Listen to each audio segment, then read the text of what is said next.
بسم اللہ الرحمن الرحیم۔ آج شرح العقائد النسفیہ کے سبق میں آپ کا خیر مقدم ہے۔ آج ہمارا سبق نمبر 8 ہے۔ آئیے پہلے عبارت کی طرف چلتے ہیں۔ فرمایا ثم لما نقلت الفلسفۃ عن اليونانیۃ الی العربیہ وخاض فيها الاسلامیون حاولوا الرد على الفلاسفہ فيما خالفوا فيه الشریعة فخلطوا بالكلام كثيرا من الفلسفة ليتحققوا مقاصدها فيتمكنوا من إبطالها وهلم جرا إلى أن أدرجوا فيه معظم التبعيات والإلهيات وخاضوا في الرياضيات حتى كاد لا يتميز عن الفلسفة لولا اشتماله على السمعيات وَهَذَا هُوَ كَلَامُ الْمُتَأَخِّرِينَ۔ یہاں تک عبارت آپ نے سماعت کی، اس کا ترجمہ اور خلاصہ آپ کے گوش گزار کیا جاتا ہے۔ اس سے پہلے ہم جو متقدمین کا علم کلام تھا اس پر بھی کلام کر چکے تھے کہ متقدمین کا جو علم کلام تھا وہ ادلہ قطعیہ ادلہ سمعیہ پر مشتمل تھا اور اس میں بالکل بھی فلسفہ کی آمیزش تک نہیں تھی۔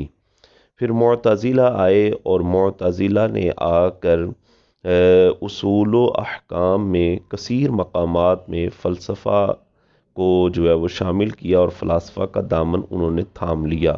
پھر وہ واقعہ بھی ذکر کیا اور اس کے ساتھ ساتھ ہم نے اہل سنت والجماعہ کو اہل سنت والجماعہ کہنے کی وجہ بھی بیان کی تھی۔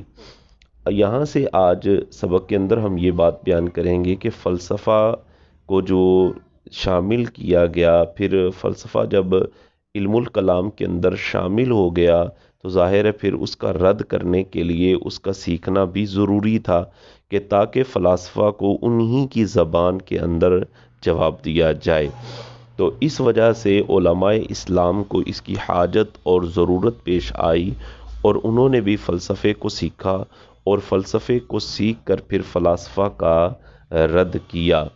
فلسفہ ابتداءً جو ہے وہ یونانی زبان میں تھا اور اس کو یونانی زبان سے جو نقل کیا گیا ہے عربی زبان میں، اس پر جو کام شروع ہوا تھا وہ ایسے سمجھیں کہ ابو جعفر منصور عباسی جب خلیفہ بنا تھا اس وقت سے ہی اس پر کام شروع ہو چکا تھا۔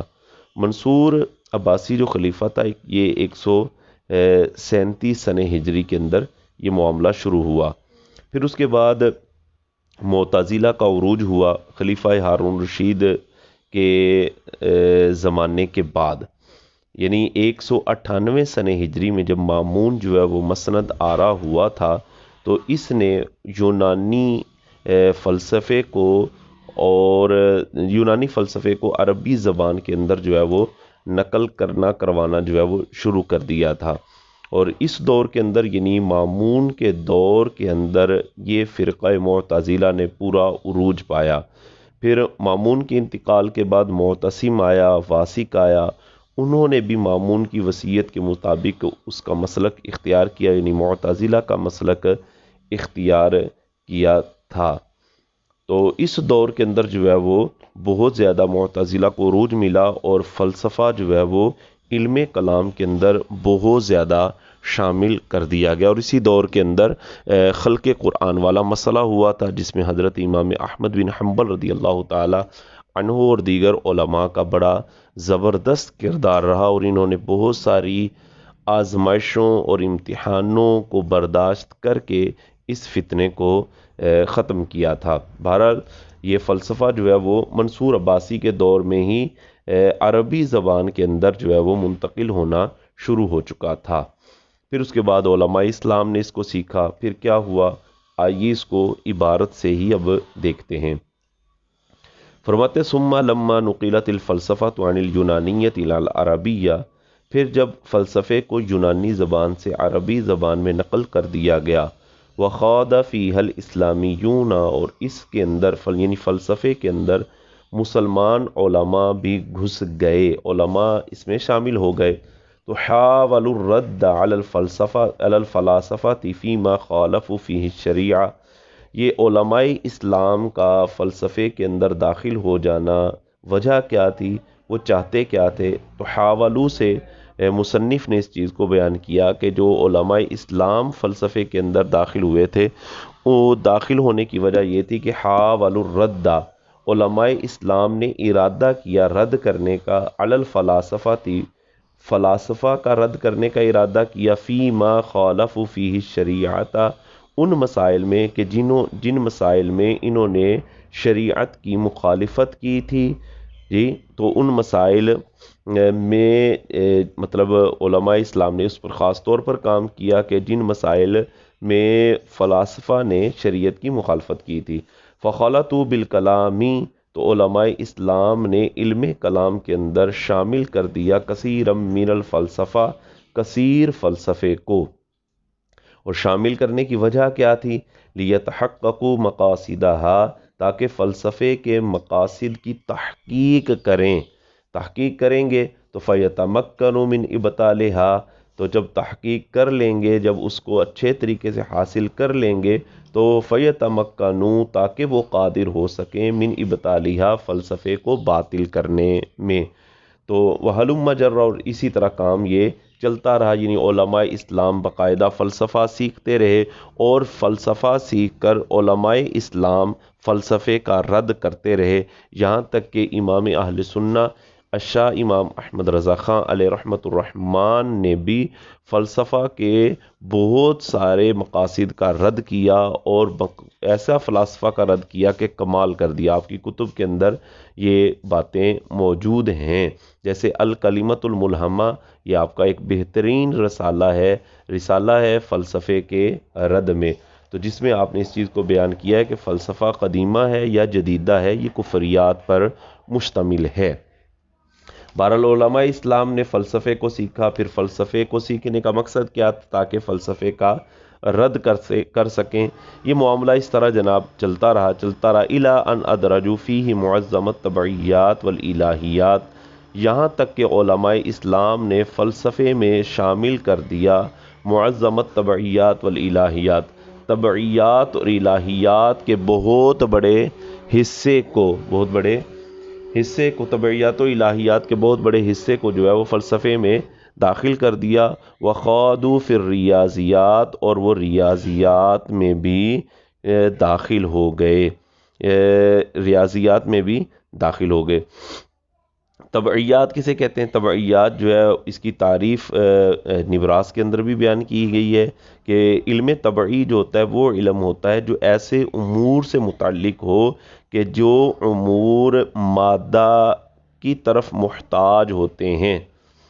جی کس چیز میں مادہ کی طرف محتاج ہوتے ہیں؟ اپنے وجود ذہنی میں بھی اور اپنے وجود خارجی میں بھی، اس کو علم طبعی کہا جاتا ہے۔ اور الہیات جو ہیں یہ وہ علم ہوتا ہے جو متعلق ہوتا ہے ایسے امور سے کہ جو کیا کہتے ہیں موقوف نہیں ہوتا مادے پر، یعنی اپنے وجود ذہنی اور اپنے وجود خارجی میں مادے کا محتاج نہیں ہوتا، اس کو علم الہیات کہا جاتا ہے۔ اچھا جی، آگے فرماتے ہیں کہ حتی کاد لا یتمیز عن الفلسفہ، یہاں تک کہ قریب تھا کہ فلسفے سے علم کلام ممتاز نہ ہو سکے، اتنا فلسفہ جو ہے وہ شامل کیا گیا، علم کلام کے اندر اتنا فلسفہ شامل کیا گیا کہ قریب تھا کہ علم کلام اور فلسفے میں فرق ہی نہ ہو سکتا ہو، یعنی ایسے لگے کہ علم کلام ہی فلسفہ ہو گیا۔ لولا اشتمالہ علی السمعیات، اگر علم کلام سمعیات پر مشتمل نہ ہوتا، یعنی اگر علم کلام کے اندر قرآن و حدیث و اجماع کے دلائل موجود نہ ہوتے، ان کا ذکر موجود نہ ہوتا، تو کوئی شخص بھی فلسفے اور علم کلام میں شاید فرق نہ کر سکتا، اتنا فلسفہ جو ہے وہ شامل ہو گیا تھا۔ اور فرماتے وہذا ہوا کلام المتاخرین، اور یہ متاخرین کا علم کلام ہے۔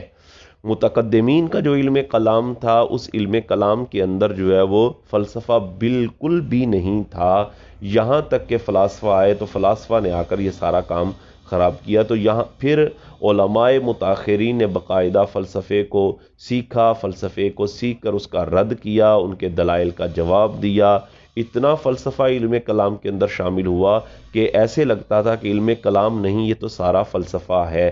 لیکن جب دلیل سمعیات کو، ادلہ سمعیات کو دیکھا جاتا تھا، پھر کچھ پتہ چلتا تھا کہ ہاں یار یہ کوئی علم کلام بھی ہے۔ تو یہ متاخرین کا علم کلام تھا۔ یہاں تک عبارت، ترجمہ اور مفہوم میں نے آپ کے گوش گزار کیا۔ آگے عبارت سماعت کریں۔ فرماتے ہیں وَبِالْجُمْلَةِ هُوَ أَشْرَفُ الْعُلُومِ لِكَوْنِهِ أَسَاسَ الْأَحْكَامِ الشَّرْعِيَّةِ وَرَئِيسَ الْعُلُومِ الدِّينِيَّةِ وَكَوْنِ مَعْلُومَاتِهِ الْعَقَائِدَ الْإِسْلَامِيَّةِ وغايته الفوز بالسعادات الدينية والدنيوية وبراهينه الحجج القطعية المؤيدة أكثرها بالأدلة السمعية وما نقل عن السلف من الطعن فيه والمنع عنه فإنما هو للمتعصب في الدين والقاصر عن تحصيل اليقين والقاصد لا إفساد عقائد المسلمين والخائد فيما لا يفتقر إليه من غوامض المتفلسين وإلا فكيف يتصور المنع أما هو أصل الواجبات وأساس المشروعات۔ یہاں تک عبارت آپ نے سماعت کی۔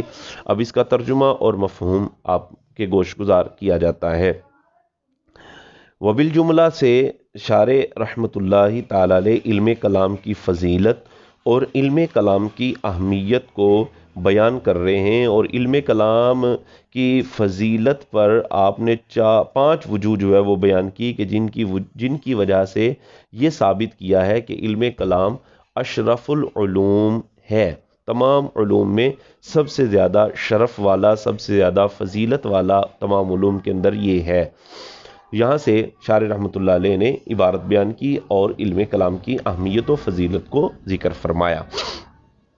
فرماتے ہوا اشرف العلوم، ہوا کا مرجع جو ہے وہ علم کلام ہے، کہ علم کلام یہ تمام علوم میں سب سے زیادہ شرف والا ہے۔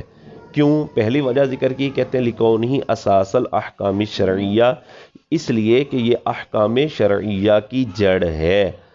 احکام شرعیہ کی جڑ ہے مطلب کیا؟ مطلب وہ احکام جو علم فقہ میں بیان کیے جاتے ہیں، ان تمام علم فقہ میں بیان کیے ہوئے احکام شرعیہ کی یہ جڑ ہے۔ اور اس کے احکام شرعیہ کی جڑ ہونے کی وجہ یہ ہے کہ اس وقت تک بندے کے احکام شرعیہ یعنی مسائل شرعیہ جو فقہی مسائل ہیں وہ اس وقت تک درست نہیں ہیں جب تک کہ اس کا عقیدہ درست نہیں ہے۔ عقیدہ درست ہوگا تو یہ احکام شرعیہ بھی اس کے درست ہوں گے، یعنی جو فقہ کے اندر بیان کیے جاتے ہیں۔ تو یہ علم کلام احکام شرعیہ کی جڑ ہے۔ احکام شرعیہ کیا ہے جی؟ جڑ ہے جی۔ تو اس وجہ سے علم کلام اشرف العلوم ہے، اور اس سے یہ بھی پتہ چلتا ہے کہ یعنی اس وقت تک بندے کا عمل درست نہیں ہے جب تک کہ عقیدہ درست نہیں ہے۔ عمل درست اس وقت ہوگا کہ جب عقیدہ درست ہے، عقیدہ درست تو عمل درست ہے۔ تو اس سے ہم یہ بھی بات بیان کرتے ہیں کہ بعض لوگ کہتے ہیں کہ آپ جی فلاں کے پیچھے نماز نہیں پڑھتے، تو بھائی فلاں کی نماز اس وقت درست ہوگی جب اس کا عقیدہ درست ہوگا کہ اللہ رب العزت کے بارے میں اس کا عقیدہ کیا ہے، رسول اللہ صلی اللہ علیہ وآلہ وسلم کے بارے میں اس کا عقیدہ درست ہونا چاہیے، انبیاء کرام علیہ السلام کے بارے میں، اسی طرح جو ہے فرشتوں کے بارے میں، اسی طرح یوم آخرت کے حوالے سے، صحابہ و تابعین کے حوالے سے اس کا نظریہ، اس کا عقیدہ درست ہو۔ اس کا عقیدہ درست ہوگا تو ہی اس کا عمل درست ہوگا، اس کا نماز پڑھنا درست ہوگا۔ تو جب ایک بندہ ہے اس کا عقیدہ درست نہیں ہے، تو جب اس کا عقیدہ درست نہیں تو اس کی نماز درست نہیں، تو جب اس کی نماز درست نہیں تو اس کے پیچھے پڑھنے والوں کی نماز کیسے درست ہو جائے گی جی؟ تو فرمایا کہ علم کلام اشرف العلوم ہے، اور اس کی پہلی وجہ ذکر کی لکونہ اساس الاحکام الشرعیہ، کہ یہ احکام شرعیہ کی جڑ ہے۔ دوسری وجہ فرماتے ہیں ورئیس العلوم الدینیہ، یہ تمام علوم دینیہ کا سردار ہے، تمام علوم دینیہ کا سردار ہے۔ تو علوم دینیہ کا سردار بھی وہی معنی ہے کہ علوم دینیہ بھی اس وقت درست ہوں گے جب آپ کا عقیدہ درست ہوگا، جب آپ کو علم عقائد کے حوالے سے معلومات ہوگی اور آپ کے عقائد درست ہوں گے۔ تو یہ علم جو ہے علم کلام تمام علوم دینیہ کا سردار ہے۔ تیسری وجہ فرماتے ہیں وَقَوْنِ مَعْلُومَاتِهِ الْعَقَائِدِ الْإِسْلَامِيَّةِ، کہ اس کی معلومات کے عقائد اسلامیہ ہونے کی وجہ سے، یہ علم اشرف العلوم ہے. اس کی جو معلومات ہے یعنی اس کے اندر جو بیان کیا جاتا ہے، اس کے اندر جو علم مہیا کیا جاتا ہے وہ عقائد اسلامیہ سے متعلقہ ہے. تو وہ علم کہ جس میں عقائد اسلامیہ کو ڈسکس کیا جاتا ہے وہ اشرف العلوم ہی تو ہوگا. کیوں؟ اس لیے کہ عقائد یہ اعمال سے افضل ہیں. کیوں؟ وجہ کہ اعمال سے افضل کیوں؟ کیونکہ اعمال کی بنیاد عقائد پر ہے، عمل کی بنیاد عقیدے پر ہوتی ہے. تو اس کے اندر جو معلومات ہے، اس کے اندر جو علم دیا جاتا ہے وہ عقائد اسلامیہ سے متعلق ہوتا ہے. 3 وجہ بیان کر دی. چوتھی وجہ بیان کرتے ہیں، فرماتے ہیں وغایتہ الفوز بسعادات الدینیت والدنیاویت. اور اس کی جو غرض و غایت یعنی علم کلام کی جو غایت ہے، علم کلام کا جو مقصد ہے وہ کیا ہے؟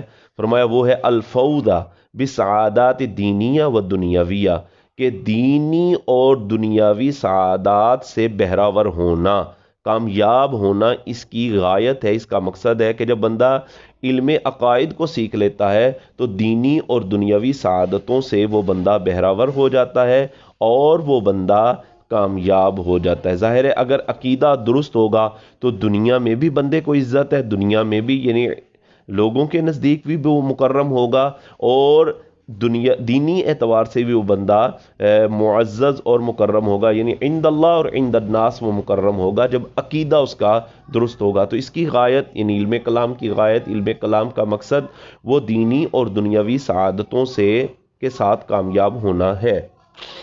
4 وجہ ذکر کر دی علم کلام کے اشرف العلوم ہونے کی. 5ویں وجہ فرماتے ہیں وبراہینہ الحجج القطعیہ المؤیدہ اکثرها بالادلۃ السمعیہ، کہ اس کے جو دلائل ہیں، براہین اس کے جو دلائل ہیں، الحجج القطعیہ وہ دلیل قطعیہ ہیں، ادلہ قطعیہ ہیں. وہ ادلہ قطعیہ کے جن میں سے اکثر کی تائید ادلہ سمعیہ سے کی گئی ہے. ادلہ سمعیہ یعنی قرآن و حدیث و اجماع، ان سے ان کی جو ہے وہ تائید کی گئی ہے. کیا کی گئی ہے؟ تائید. تو یہ اس کے جو دلائل ہیں وہ ایسے دلائل ہیں، ایسی ادلہ ہیں کہ جو ادلہ قطعیہ ہیں، برخلاف دیگر علوم کے کہ دیگر علوم کے ایسے دلائل نہیں ہیں. تو اس وجہ سے اس علم کو اشرف العلوم کہا جاتا ہے. تو یہ 5 وجہیں شارح رحمۃ اللہ تعالی علیہ نے علم کلام کے اشرف العلوم ہونے پر بیان فرمائی. آگے ایک اعتراض ذکر کر رہے ہیں شارح، فرماتے وما نقل عن السلف من الطعن فیہ والمنع عنہ، اور وہ جو سلف سے علم کلام کے حوالے سے طعن نقل کیا گیا ہے اور اس سے روکنا جو ہے وہ نقل کیا گیا ہے، اس کی کیا وجہ ہے؟ اس پر شارح رحمۃ اللہ تعالی علیہ نے یہاں سے یعنی ایک اعتراض ذکر کیا کہ پھر کوئی بندہ کہے گا کہ جی اگر علم کلام اتنا ہی اعلیٰ ہے، اتنی اس کی فضیلت ہے، تو بہت سارے اسلاف نے علم کلام سے منع بھی کیا اور علم کلام پر طعن بھی کیا. جیسے حضرت امام ابو یوسف رحمۃ اللہ علیہ نے علم کلام والوں کو زندیق کہا ہے.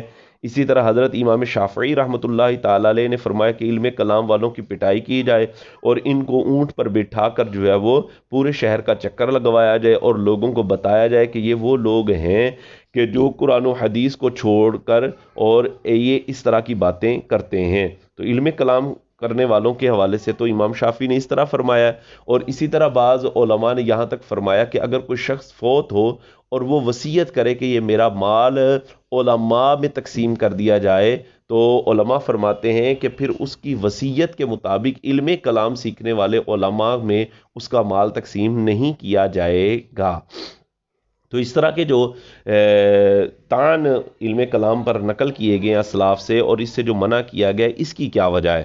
اچھا، اس کا جواب دے رہے ہیں شارح رحمۃ اللہ تعالی علیہ کہ یہ جو اسلاف سے طعن نقل کیے گئے ہیں یا منع کرنا نقل کیا گیا، اس کی وجہ یہ ہے، فرماتے ہیں یہ ہر کسی کے لیے نہیں، فَإِنَّمَا هُوَ لِلْمُتَعَصِّبِ فِي الدِّينِ، یہ اس شخص کے لیے ہے کہ جو دین میں متعصب ہے. دین میں متعصب ہونے سے کیا مراد؟ یعنی اس متعصب کے لیے یہ ممانعت ہے جو عنادن حق کا اتباع نہیں کرتا، یعنی اپنی انانیت کی وجہ سے، اپنے عناد کی وجہ سے، حالانکہ جانتا ہے کہ یہ حق ہے لیکن اس کے باوجود بھی وہ حق کی پیروی نہیں کرتا.